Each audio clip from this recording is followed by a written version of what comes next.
We're here today with the Matchbox Hawker Tempest in 1/72nd scale, one of my very favorite kits from this range. Molded in the classic Matchbox two-color sprues, the Tempest stands out for its accuracy, its deep yet somehow correct-looking panel lines, and the choice of Napier or Centaurus radial engine versions. It has the usual thick, clear Matchbox parts, and the choice of two versions on the decal sheet. Construction starts with a little British interior grey on the inside of the fuselage and wheel wells, and then on the inside of the landing gear. We're not doing anything fancy with the interior. The fuselage halves come together, and the fit is pretty good. Just needed a little filler for the seams.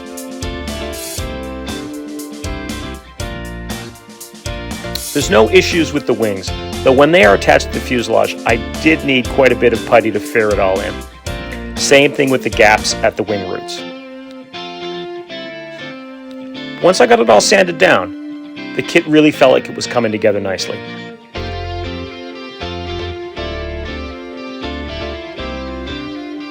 The whole thing got a shot of Tamiya fine grade primer to reveal more flaws and gaps. And this got rubbed down with 2000 grit wet dry sandpaper in preparation for final paint. I used my stash of Flocal polyscale colors for this. It's just such great paint. First up was the pre-shading for the panel lines, which I then knocked back with an overcoat of medium sea gray. This was then masked, and the top sides got their coat of ocean gray with shading, and the camo pattern was masked, and the RAF dark green and shading was added.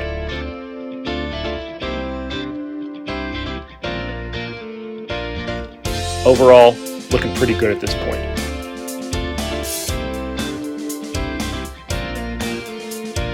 The yellow leading edges on the wings were masked and sprayed, along with the sky identification badge on the rear fuselage.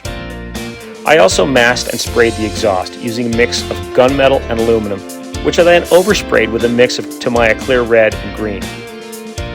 For decals, I went with this outstanding Model Alliance sheet, beautifully printed with all the codes, stencils, and national markings. I can't speak more highly about these decals. After a spray of clear gloss, these went on perfectly. After another coat of gloss to seal them all in, a mix of gray and brown oil paint was smeared all over the kit, left to half dry, and then wiped off, making all the panel lines pop.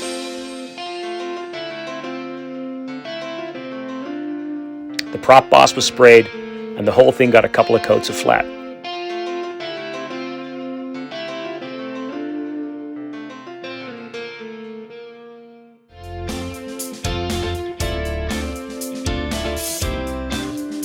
This is such a nice little model, and it's hard to believe it's 5 decades old. I've built this kit a few times, and it never disappoints. For fun, I compared it to the more modern Academy Typhoon in this scale. To my eye, the Tempest more than holds its own. The two of these will look great together in the case. And there we are. Thanks for looking, and we'll see you next time.